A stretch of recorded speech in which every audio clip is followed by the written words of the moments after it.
Selain dibayangi resesi ekonomi, Indonesia juga turut dibayangi krisis energi.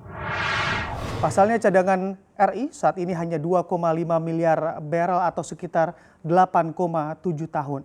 Hal ini juga masih kalah dengan Vietnam yang 4,4 miliar barel, padahal konsumsi minyak domestik saat ini mencapai 1,7 juta barel sehari. Sementara produksi 781 ribu barel sehari, sehingga banyak yang menilai Indonesia mengalami ancaman defisit energi karena saat ini konsumsi sudah lebih besar dari produksi. Sehingga pada 2021 diperkirakan akan mengalami defisit energi, bahkan pada 2040 defisit energi diperkirakan bisa mencapai 80 miliar dolar Amerika Serikat.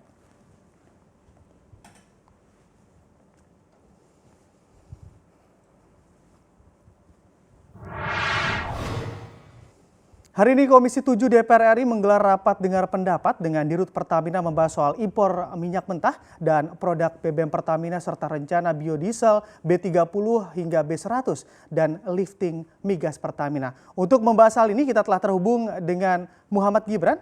Ya Gibran, apa saja poin penting dalam rapat dengar pendapat kali ini?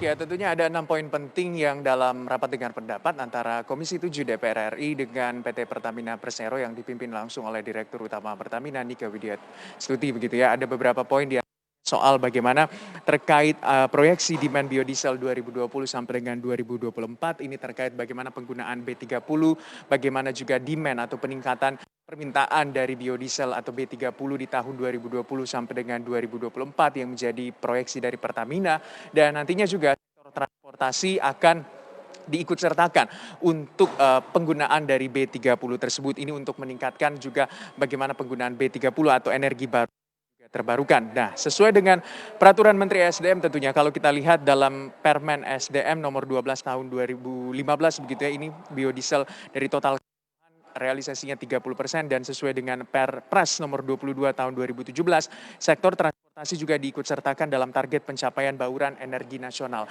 Ketika melihat atau berkaca dari hal tersebut, nantinya juga penggunaan B30 juga tentunya akan terjadi peningkatan. Selain itu juga yang menjadi pembahasan dari rapat pendapat antara PT Pertamina dengan Komisi 7 DPR RI adalah terkait bagaimana langkah-langkah strategis dari Pertamina tentunya di tahun 2020 ini dalam menghadapi pandemi COVID-19. Di antaranya adalah soal efisiensi CAPEX dan juga OPEX, menjaga produksi minyak dan juga gas, serta tentunya untuk menekan impor, optimalisasi program Pertamina dan juga renegosiasi kontrak dan dengan mata uang asing untuk dibayarkan dengan menggunakan Indonesia ataupun dengan menggunakan rupiah begitu.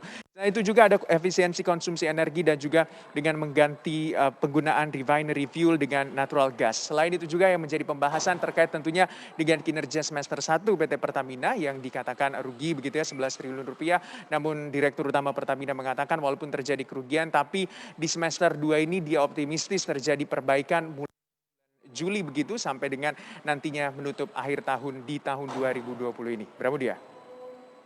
Ya baik Gibran, serta bagaimana nasib biodiesel B30 begitu hingga B100 Pertamina, adakah kabar baik bagi pelaku industri kelapa sawit ini Gibran?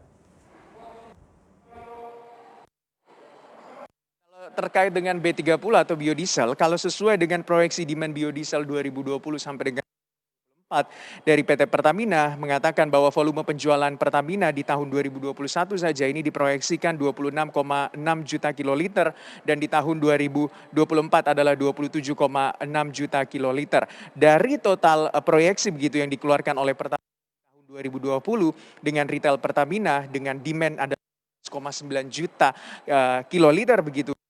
Industri Pertamina 11,3 juta kiloliter, maka proyeksi di tahun 2020 adalah 23,8. Sesuai dengan Permen dan juga Perpres, kalau kita lihat untuk energi baru tentunya untuk B30 diproyeksikan tentunya akan jadi peningkatan di tahun 2021 sampai dengan 2024 dengan CAGR 1% dan juga market share-nya adalah 84%. Dan berikut kita sama mendengarkan pernyataan resmi PT Pertamina. Ini adalah pertumbuhan biodiesel kami, jadi rata-rata kemampuan Pertamina itu lurus dengan kemampuan kilang kami di sekitar 28 sampai dengan 30 juta KL per tahun. Dan kita lanjutkan bagaimana rencana penggunaan biodiesel terkait dengan regulasi energi terbarukan.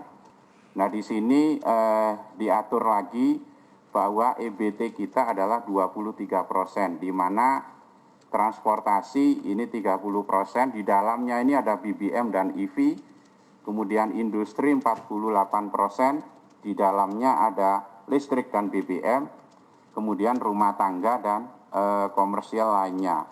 Di sini Pertamina terkait di sektor BBM dan sektor Ya, tentunya dengan sejumlah target-target besar yang ditargetkan oleh Pertamina harus bekerja keras karena ada 3 hal yang menghambat Pertamina di semester 1 2020 ini. Di antaranya adalah penurunan sales yang signifikan, fluktuasi rupiah terhadap US dollar, dan juga pelemahan Indonesia Crude Price atau ICP. Demikian saya kembalikan ke Bramudia Prabowo. Ya baik, terima kasih Bu Ahmad Gibran atas laporan Anda.